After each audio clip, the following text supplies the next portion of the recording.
നമസ്കാരം, മെട്രോ മാറ്റിനിയിലേക്ക് സ്വാഗതം. സൗന്ദര്യം കൊണ്ടും കഴിവുകൊണ്ടും ബോളിവുഡ് സിനിമാ ലോകത്തെ കീഴ്പ്പെടുത്തിയ നടിയാണ് ഐശ്വര്യ റോയ്. 1994 ലോകസുന്ദരിയായി ആരാധകരുടെ മനം കവരുകയും രാജ്യത്തിന് അഭിമാനമായി മാറുകയും ചെയ്ത താരം തമിഴ് സിനിമയിലൂടെയാണ് ക്യാമറയ്ക്ക് മുന്നിലെത്തുന്നത്.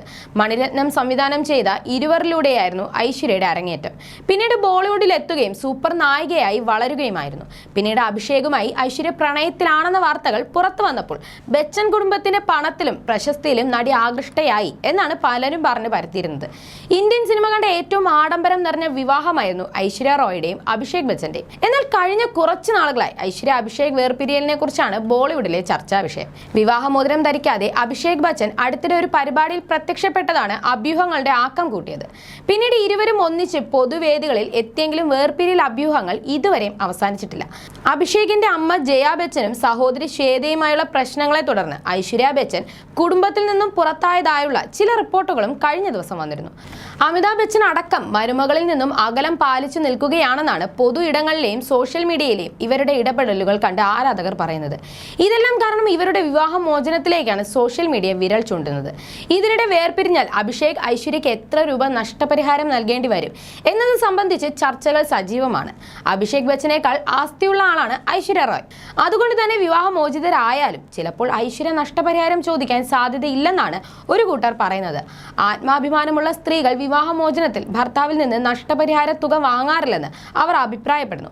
എന്നാൽ മുമ്പ് സെലിബ്രിറ്റികൾക്കിടയിൽ ഉണ്ടായുള്ള എല്ലാ വിവാഹമോചനങ്ങളിലും നഷ്ടപരിഹാരം വാങ്ങുന്ന സ്ഥിതി ഉണ്ടായിട്ടുണ്ടെന്ന് ചിലർ പറയുന്നു. അങ്ങനെയെങ്കിൽ അഭിഷേക് ഐശ്വര്യ റോയ്ക്ക് എത്ര തുക നൽകേണ്ടി വരുമെന്ന് ആരാധകർ കണക്ക് കൂട്ടുന്നു. ഐശ്വര്യ റോയുടെ ആസ്തി 750 കോടി രൂപയിലധികമാണ് എന്നാണ് റിപ്പോർട്ടുകൾ. നടിക്ക് പലയിടങ്ങളിലും സ്വത്തുണ്ട്. ഒരു സിനിമയിൽ അഭിനയിക്കുന്നതിന് 12 കോടി രൂപയാണ് ഐശ്വര്യ വാങ്ങുന്ന പ്രതിഫലം. ഇതുകൂടാതെ പരസ്യം, മോഡലിംഗ് എന്നിവയിലൂടെയും ഐശ്വര്യ കോടികൾ സമ്പാദിച്ചിട്ടുണ്ട്. 100 കോടി രൂപ വിലമതിക്കുന്ന ബംഗ്ലാവുകൾ ഐശ്വര്യക്കുണ്ട്. 5 ബെഡ്റൂം വരുന്ന വലിയൊരു അപ്പാർട്ട്മെന്റും ദുബായിലും ഒരു വീടുണ്ട്. അഭിഷേകിനാകട്ടെ ആകെ 280 കോടി രൂപയുടെ ആസ്തിയാണുള്ളത്. പ്രതിമാസം 1.8 കോടി രൂപ നടൻ സമ്പാദിക്കുന്നുണ്ട്. വിവാഹമോചന നിയമങ്ങൾ അനുസരിച്ച് വിവാഹമോചനത്തിൽ ഭർത്താവ് ഭാര്യയ്ക്ക് 25% ജീവനാംശം നൽകണം. ഈ സാഹചര്യത്തിൽ ഐശ്വര്യ റോയ്ക്ക് അഭിഷേക് പ്രതിമാസം 45 ലക്ഷം രൂപ ജീവനാംശം നൽകേണ്ടി വരുമെന്നാണ് ആരാധകർ പറയുന്നത്. 45 ലക്ഷം രൂപ പ്രതിമാസം സാധാരണക്കാരെ സംബന്ധിച്ച് താങ്ങാൻ കഴിയാത്ത ഒന്നായിരിക്കും. എന്നാൽ ഐശ്വര്യ റോയെ പോലെയുള്ള നടിമാർക്ക് ഇത് വലിയ തുകയല്ല. അഭിഷേകിനും ഈ തുക അല്പം വലുതായിരിക്കാം. അതുകൊണ്ട് തന്നെ വിവാഹമോചനത്തിലേക്ക് പോകാതെ രണ്ടുപേരും സന്തോഷത്തോടെ ജീവിക്കുന്നത് തന്നെയാകും നല്ലതെന്ന് ആരാധകർ അഭിപ്രായപ്പെടുന്നു. അതേസമയം അമിതാഭ് ബച്ചൻ മകൾ ശ്വേതയ്ക്ക് ബംഗ്ലാവ് പ്രതീക്ഷ എഴുതി നൽകിയതായി അടുത്തിടെ റിപ്പോർട്ടുകൾ വന്നിരുന്നു. കുടുംബ സ്വത്തായ ഇത് മകൾക്ക് മാത്രം ബച്ചൻ എഴുതി നൽകിയത് കുടുംബത്തിലെ പ്രശ്നങ്ങൾ കാരണമാണ് എന്നാണ് ചില ബോളിവുഡ് മാധ്യമങ്ങൾ പറയുന്നത്. തന്റെ വിവാഹം അടക്കം നടന്ന പ്രതീക്ഷയിൽ മരുമകൾ ഐശ്വര്യയ്ക്ക് താല്പര്യമുണ്ടായിരുന്നുവെന്നും എന്നാൽ അമിതാഭ് ബച്ചൻ ഇതൊന്നും നോക്കിയില്ലെന്നുമാണ് വിവരം. അടുത്ത കാലത്തായി ഐശ്വര്യ റോയ് പൊതുവേദികളിലൊന്നും ബച്ചൻ കുടുംബത്തോടൊപ്പം പ്രത്യക്ഷപ്പെടാറില്ല.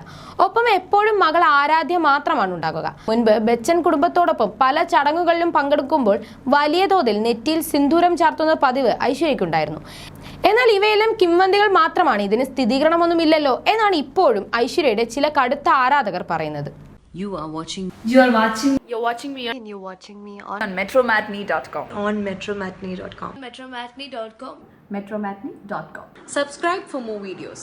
Subscribe for more videos. Subscribe here for more videos. Subscribe now. Thank you.